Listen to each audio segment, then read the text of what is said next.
Subscribe our channel, press the bell icon for latest videos. Hi friends, here in this video we are going to see a problem on shear stresses. For that, here is the question. So let's get started.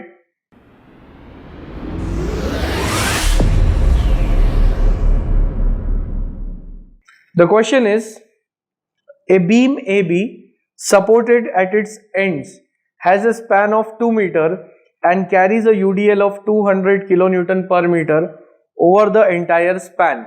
So this I would be writing it in the form of data.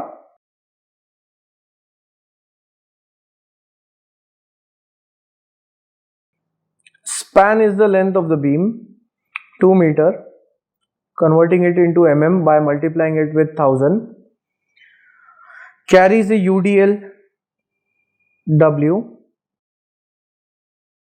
200 kilonewton per meter over the entire span.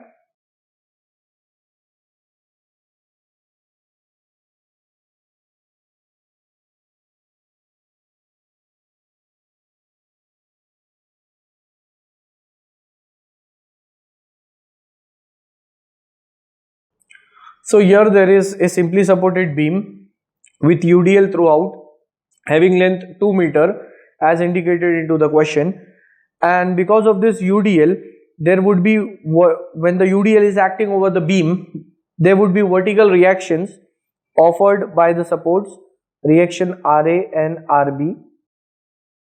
And now since this beam only contains the UDL and not any other kind of load, so I can say that whatever the UDL value is, when I convert it into point load, it would be 200 multiplied by 2, that gives me 400 kilonewton, and that 400 kilonewton load would be equally shared or distributed by both the reactions.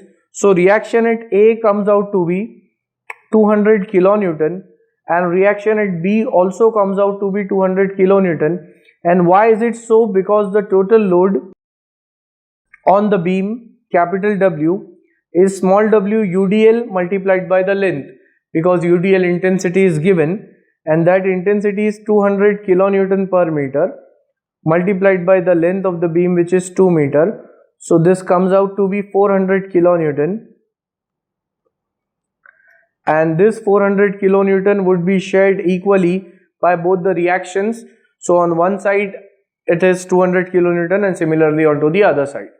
Next, the cross section of the beam is T section, having flange 125 by 25 mm and the web thickness is 25 and overall depth 200 mm. That also I would be indicating it onto the diagram in the solution. Calculate the maximum shear stress. So the question is, we have to find shear stress. I am going to denote the shear stress by tau, and we have to find tau max and draw the shear stress distribution diagram.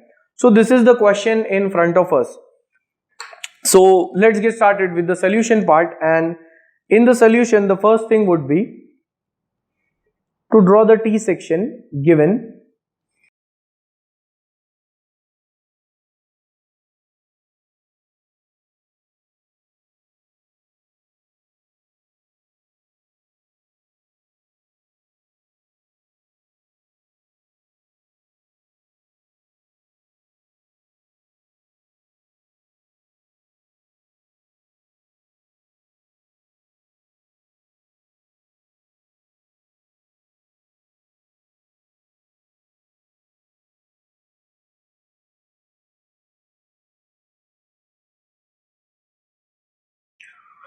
Now here in this case, the cross section of the beam is T section having flange 125 mm by 25 mm. So 125 is the width at the top. This is the flange, 125 by 25 mm, and the web thickness is 25 mm. So this is the web thickness. Overall depth is 200, the complete depth of the beam or the T section. Since this is 25, so the remaining distance would be 175 mm, making the overall depth as 200 mm as mentioned over here. Now this T section, since it is an unsymmetrical section, we need to know the location of neutral axis, that is the x-axis, for this complete T section, and for that I can say that this section is symmetric only about the y-axis and it is not symmetric about x-axis. So I need to find the value of y bar here. For that, y bar is a1 y1 plus a2 y2 upon a1 plus a2. This is the formula to get the value of y bar, which is the location of neutral axis. That would be equation 1. For that purpose, here I'll say this is rectangle first and this is the second rectangle. Now area 1 is 25 into 175, and the sequence of marking the areas is such that the area which is closer to the origin we can give it as first, and which is far away from the origin would be second. So this gives me the answer as 4375 mm square. Next, y1 value. See, y1 is the location of x-axis for the first rectangle, and the first rectangle is having height of 175. So exactly half of that would be the value of y1. So y1 comes out to be half of 175, which is 87.5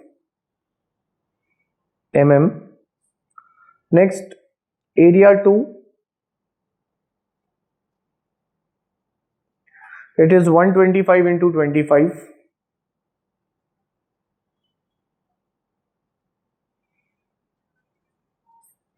and the answer is 3125 mm square. Next, y2 value is the location of x-axis for the second rectangle, and it is at a distance y2 from the bottom. So it is 175 plus half of 25, that is 187.5 mm. Next, putting all these values in equation 1 would give me the answer of y bar, and that would be from bottom.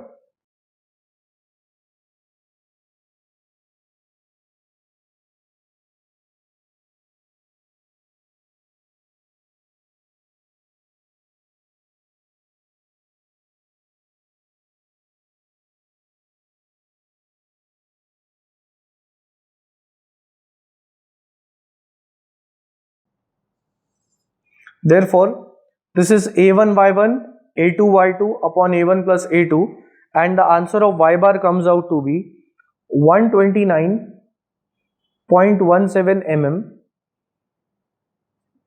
from bottom. So this is the location of the neutral axis or x-axis from bottom. I'll show it onto the diagram, and I can compare it with y1 value. Y1 is 87.5 and y bar from the bottom is 129, so it is above y1.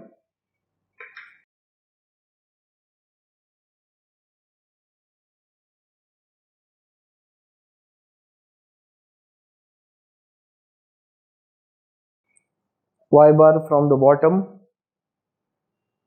129.17 mm. Next, similarly I'll get y bar from the top as well.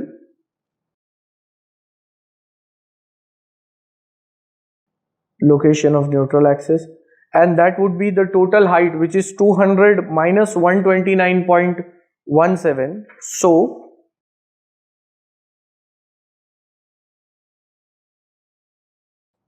therefore y bar comes out to be 70.83 mm from top.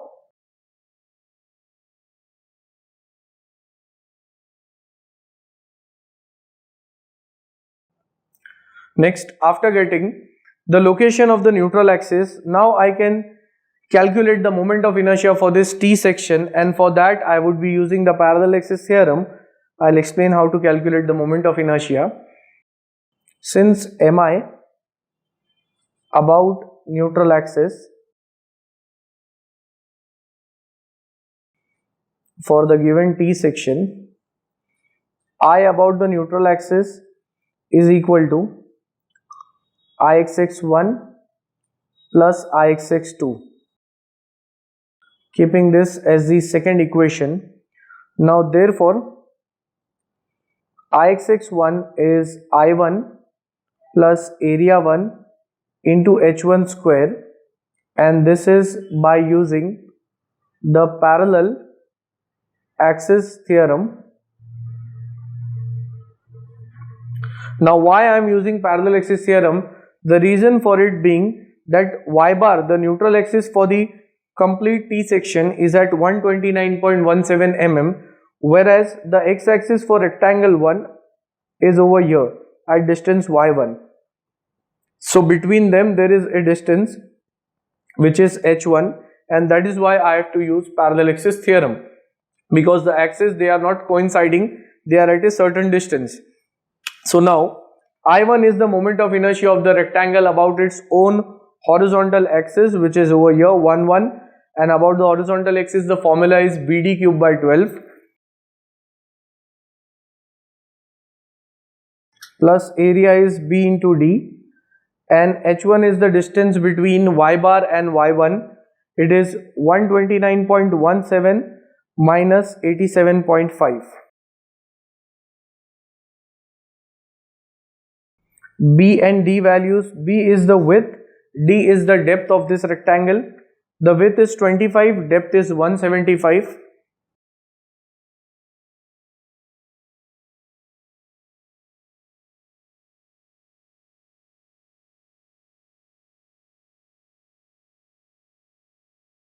So when I calculate this, I am going to get my answer of Ixx1, which comes out to be as 18.76 into 10 raised to 6 mm raised to 4. Now after getting Ixx1, in a similar manner I'll go for Ixx2.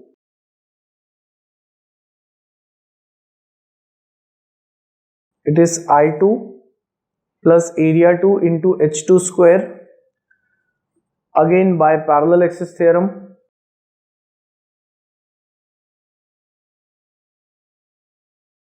I is BD cube by 12, area 2 is B into D, and h2 square. Now what is h2 over here? Since the neutral axis is located at 70.83 mm from the top, and the x-axis for rectangle 2 is at this location, so there is this distance or gap between both the axes, which is the distance h2, and so for that I need to subtract this distance, which is 12.5 mm. So 70.83 minus 12.5 mm will give me h2. That is why I had calculated the distance from top, so that it is useful to us.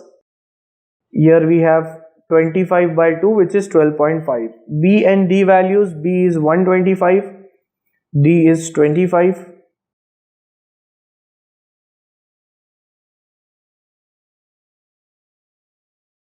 Hence Ixx2 answer, it comes out to be 10.80 into 10 raised to 6 mm raised to 4.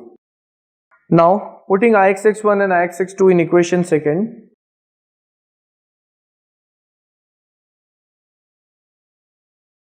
therefore Ixx is Ixx1 18.76, and since 10 raised to 6 is common, so I'll just add them and write 10 raised to 6 over here. So therefore the value of Ixx, it comes out to be 29.56 into 10 raised to 6 mm raised to 4, and this would be the value of I or the moment of inertia about the neutral axis, which would be used in the further part of the problem. Now, after getting the value of I, see, we have to calculate the value of maximum shear stress in the beam and also draw the shear stress distribution diagram. Shear stress distribution diagram is always drawn along the depth of the section, and the shear stress at the top and at the bottom are zero. So just before that, I'll mention the layers over which I am going to calculate the value of shear stresses. That is, this first layer which is at the top, I am going to give it the notation as 1. Similarly, the layer at the bottom, that would also be indicated by 1. Then the layer which is at a depth of 25 mm, that would be layer 2, having width 125 mm. And at this same height, there is another layer over here which is having width 25, that is layer 3, and finally the neutral axis or the neutral layer. So these are the layers over which the stresses are to be calculated. So the next part of the problem would be calculation of shear stresses. And first, shear stress at top and bottom, that is at section 1 would be equal to 0. This would happen always in case of shear stresses, that is the shear stress at the top and at the bottom are 0. Next, after that, the shear stress at layer second, and that had to be calculated by using the formula of FA y bar upon IB. See, this is the general formula to calculate the shear stress at any given layer, and for this I am going to keep it as equation. It would be equation third. Now, how to get the value of shear stress at this particular layer? It is having a width of 125, and for that purpose I am going to take this upper rectangle, because the layer over which we want to calculate the stress, it is in this rectangle, that is layer second. So I am separating this rectangle so that we can understand it more clearly. Separating the rectangle, here is the neutral axis at a distance of 70.83 mm from top. Then the rectangle is having a width of 125 mm and its depth is 25 mm. Here is the x-axis for this rectangle. It means I have to calculate the value of shear stress for the layer which is the second layer at this location. And now F stands for the shear force, and this shear force is nothing but initially in the data where we had found the value of the reaction. The reactions indicate the shear force. In this problem, we can take either of them, that is either RA or RB. They represent the shearing force. So I'll say that F value is equal to 200 kilonewton. Next, area of this section is 125 into 25, that we had already calculated. So I'll say that since area for this section is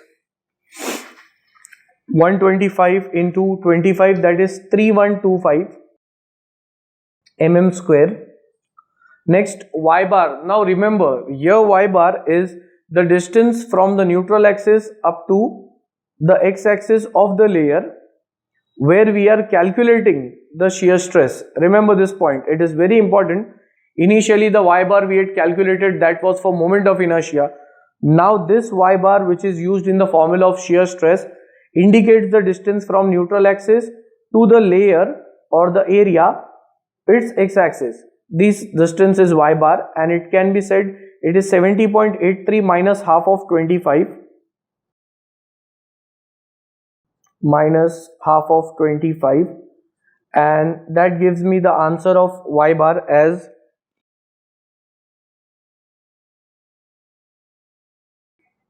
it comes out to be 58.33 mm. Next, I is the moment of inertia for the entire section. See, remember here, whenever you are solving the problem for shear stresses, the I which we put in this formula is for the complete section and not for this area. That is, the moment of inertia won't be for this rectangle alone, it is for the complete section, but area should be taken for a particular section over which we need to find the shear stress. That is, at layer 2 the shear stress had to be calculated, so I taken this area, but moment of inertia would be there for the complete section. Next, B is the width of this section, which is shown here 125. So B is 125 mm. So I can say that therefore put all values in equation 3. So putting all values in equation 3 would give me the answer of tau 2 at layer second, and the values are, force is 200 kilonewton, so it is 200 into 10 raised to 3 Newton. Area is 3125. Y bar is 58.33 divided by I had already calculated, it is 29.56 into 10 raised to 6 multiplied by the width of the section, which is 125. So from this I am getting the answer of tau at section 2, and it comes out to be 9.87 Newton per mm square. Now, after getting the tau at the second layer or layer 2, I can see that in this diagram, when I plot this layer, extending it over here, and also I would be explaining that the shear stress variation is parabolic, because from where the formula has been derived for shear stress, in that case the equation was in the form of a square equation, which is a parabolic equation. So the variation of shear stress is also in the form of a parabola. So now the first stress is tau at the top, which is 0, and at this location, where the width is 125, the stress I have found out, its answer is, it is 9.87. So the tau at section 2 is 9.87 Newton per mm square. Next, after I see here that from layer 2 the width is 125, to layer 3 the width is reduced, that is 25 mm. At the same height, that is 25 mm from top, the width suddenly changes from 125 to 25, and whenever the width changes suddenly, the shear stress increases, because in the shear stress formula here I can say tau is inversely proportional to width, because width is there in the denominator. So whenever width decreases, like from here 125 to it would become 25, the shear stress value would go on increasing. So I would be using the relation for stress 3, that is, since tau at layer 3 upon tau at layer 2, and their respective widths would be there in the denominator, because tau 33 I can say is having a width of 25 mm, so that 25 would go into the denominator, and tau 22 is having width of 125 mm, that would be in the numerator, and therefore this tau 22 will go on to the right hand side, and it is having value 9.87. I am directly multiplying it, so therefore my answer comes out to be, it is 49.33 Newton per mm square. So we have seen an interesting thing here, that when the width changes suddenly, that is after 125, when it goes to 25, the shear stress increases. So from 9.87 it will increase up to a value of 49.33 over here, Newton per mm square. So there is an increase in shear stress because of decrease in width. Next, the only thing left here is the calculation of stress at the neutral axis, which is over here. And for that, see, remember, whenever you calculate the stress at the neutral axis would be dividing the figure into two parts. One is above and the other is at the bottom. So from that we can select any one of the area, that is either the top portion or the bottom portion, and that selection depends upon the simplicity in the calculation. Like when I see here, neutral axis is dividing this T section into two parts. The bottom area is having only one rectangle.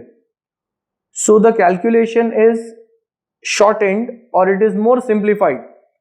Means you can get the answer by taking the above area as well, but that would be by adding up these two areas. So it is better to take a simpler option and select only one rectangle which is there at the bottom. So this much area would give me the shear stress in the neutral axis. For that I am drawing this area separately, which is having height 129.17 and width is 25. So I'll mention here, it is calculation of shear stress at the neutral axis, and for that the formula would remain same, that is F A y bar upon IB, and that would be the fourth equation. And drawing the area separately,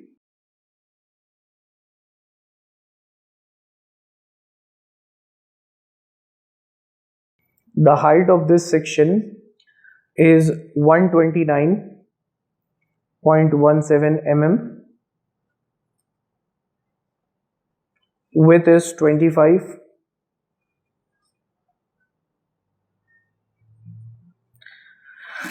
and where this distance 129.17 ends, here is the neutral axis. So as explained earlier, I need to find y bar over here. I'll start it in a sequential manner. First, F is already with us, that F is 200 into 10 raised to 3 Newton. Then area of this section is 25 multiplied by 129.17, and the answer of area would be, it is 3229.25 mm square. After getting the area, y bar is the distance between the neutral axis and the x-axis for this complete system, and that x-axis is nothing but half of 129.17. So this much distance is y bar. Because of the area taken, we have to take half of this depth, that is y bar, and it is half of 129.17. It is 64.59 mm, and the width of this section is 25, because the width at the neutral axis is 25 mm. So this is the value of B. I'll say that put all values in equation 4. So we have, therefore, the tau at the neutral axis would be F 200 into 10 raised to 3. Area is 3229.25. Y bar is 64.59 divided by I for the complete section is 29.56 into 10 raised to 6, and the width is 25. So after the calculations, I am going to get the answer of tau at the neutral axis as 56.44 Newton per mm square. That is the answer. And once I have calculated this value, I'll show it onto the stress distribution it is 56.44 at the neutral axis. So the stress variation would go on increasing after 49.33 up to 56.44, indicating the maximum value of shear stress. So here is the stress at the neutral axis.